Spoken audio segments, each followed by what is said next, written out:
Yani eğer o gün 15 Temmuz hain darbe girişimi gerçekleşmiş olsaydı ülkemiz ciddi bir kaosa sürüklenecekti. İç savaş çıkabilirdi. Askerlerle siviller karşı karşıya gelebilirdi. O gece darbe gecesi tankların, zırhlı araçların önünde duran bir insan olarak anlatmak istiyorum bu durumu. Eğer o gece halk, siviller dışarı çıkıp o darbeyi engellememiş olsaydı şu an ülkemiz 90'lı yıllardaki, 70'li yıllardaki, 80'li yıllardaki o ana geri dönecekti ve dış güçlerin tamamen esiri altında olmuş olacaktık. İyi ki sivil halkımız gayet bilinçli bir şekilde, gayet hakkını arayarak bu darbeyi önlemiş oldu. Bu darbelerin yaşanmaması için öncelikle biz halk olarak haklarımızı bilmeliyiz. Haklarımızı bildikten sonra kimse herhangi bir darbe girişiminde bulunmayacağını düşünüyorum. Darbe girişiminin arkasında bana göre birincisi Amerika var. İkincisi de ADD yani Atatürk'ü Düşünce Derneği. Yani Atatürk'ün ismini kullanarak her türlü pisliği yapan insanlar, grup var diye düşünüyorum. Tabii benim düşünceme göre FETÖ başlarını çekiyor ama tabii ki asıl darbe yapmak isteyen kişiler 80 darbesi gibi, 70 darbesi gibi, 72 darbesi gibi o gruptan türemiş insanlar darbeyi gerçekleştirdi.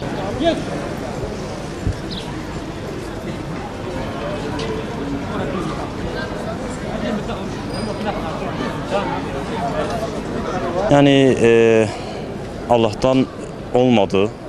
Allah'a hamdolsun ki olmadı ama olmuş olsaydı şayet şu anda ilk Mısır, sonra Irak, sonra Suriye gibi olurdu bizde ülke olarak. Maalesef kan gövdeyi götürürdü.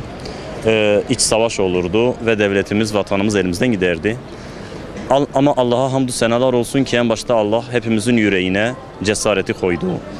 En başta Sayın Cumhurbaşkanımız Recep Tayyip Erdoğan'ın liderliği, cesareti ve halkın ona sevdasıyla, sevgisiyle sokaklara, meydanlara davet etmesi sonucu biz de hepimizle, eşimizle, çocuğumuzla, annemizle, babamızla imkanları dahilinde gücümüzle, önce evimizde dualarla, kadınlar ve gelemeyenler dualarla, fetih süreleriyle biz de diğerlerimiz özellikle selalardan sonra hepimiz meydanlara aktık ve bu 15 Temmuz hain darbe planını Allah'ın izniyle bozduk.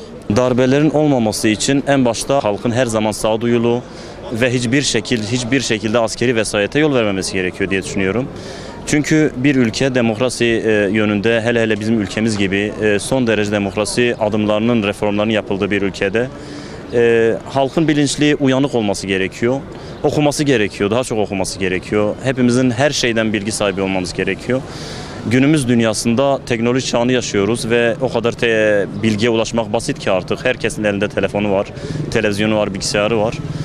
Onun için dediğim gibi bilinçli, bilgili, sürekli gündemi takip etmek lazım ve hiçbir vesayete yol vermemek lazım diye düşünüyorum.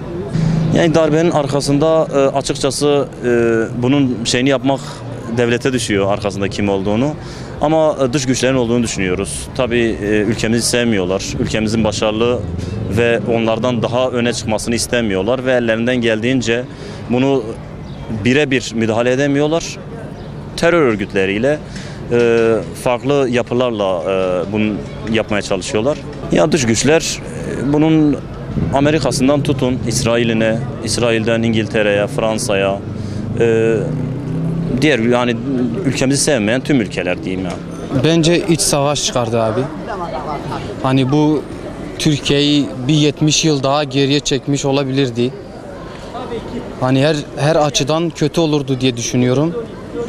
Hani iyi ki milletimiz o gece sokaklara çıktı ve darbeyi engellediler. Evet. Hani benim düşüncem bu.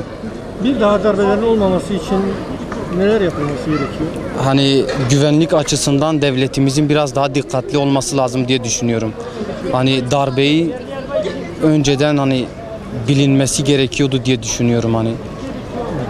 Sizce darbenin arkasında kimler vardı? Vallahi o kadar bilmiyorum, o kadar derine inemem. Yani bir tahmininiz yok mu? Sizce kim vardı darbenin arkasında? Kimler bu darbeyi gerçekleştirmek istiyordu? Hem iç güçler de olabilir, dış güçlerin desteği de olabilir. Öyle düşünüyorum. Dış güçlerin desteğidir yani benim tahminime göre. Türkiye'de dediğimiz gibi iç savaş çıkardı yani ekonomik kriz olurdu.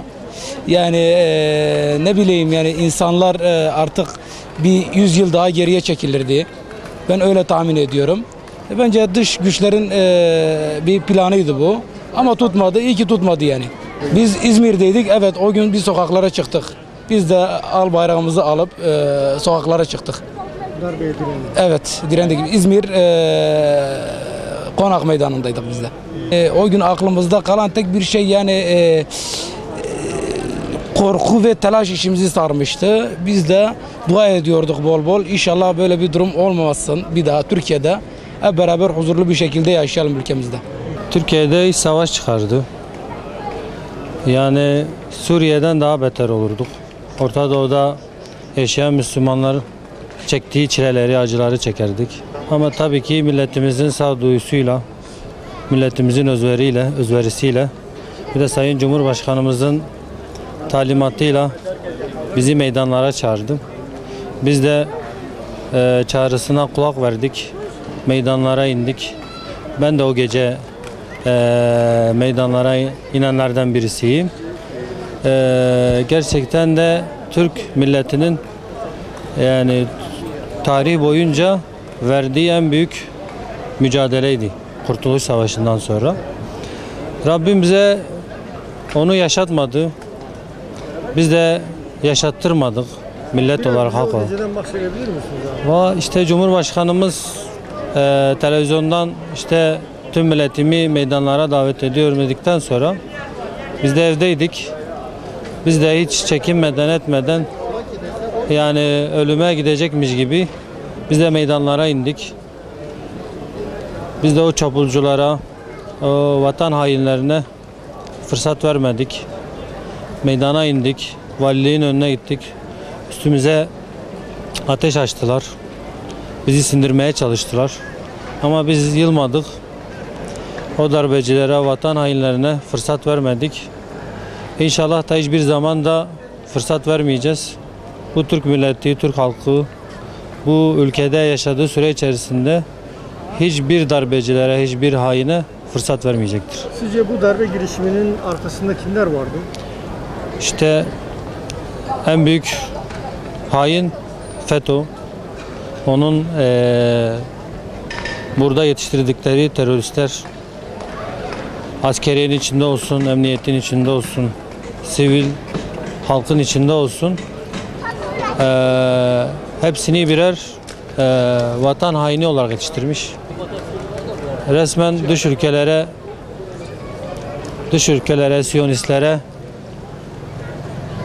bir ihbarcı ya da onlara muhbir olarak yetiştirmiş. Türkiye'yi karıştırmak istediler. Türkiye'ye darbe vurmak istediler. Ama biz buna izin vermedik. Hiçbir zaman da Allah'ın izniyle fırsat vermeyeceğiz. Ya biz de o gün mesela meydanlara çıkarken yani Türkiye'nin böyle bir kaos ortamına, bir darbeye, çünkü daha önce de Türkiye darbeler yaşadı. 82 darbesi yaşadı, 60 darbesi yaşadı. Bir daha o günlere yani biz görmedik, etmedik. Tabii büyüklerimizden duyduğumuz o dönemlerde hem Müslümanlar hem İslam'a yakın olan insanlar, halklar çok acı çekti. Cezaevine atıldı, sürgün edildi. Kendi şehirlerinden göç edilmeye zorlandı. Yani o zamanlar çok acı çektiğimiz için biz de o acıyı bir daha yaşamamak için ezanımızın dinmemesi için, bayrağımızın inmemesi için biz de meydana indik. Rabbime çok şükürler olsun. O fırsatçılara, o darbecilere o günü yaşatmadığı için sonsuz hamd ve şükürler ediyorum.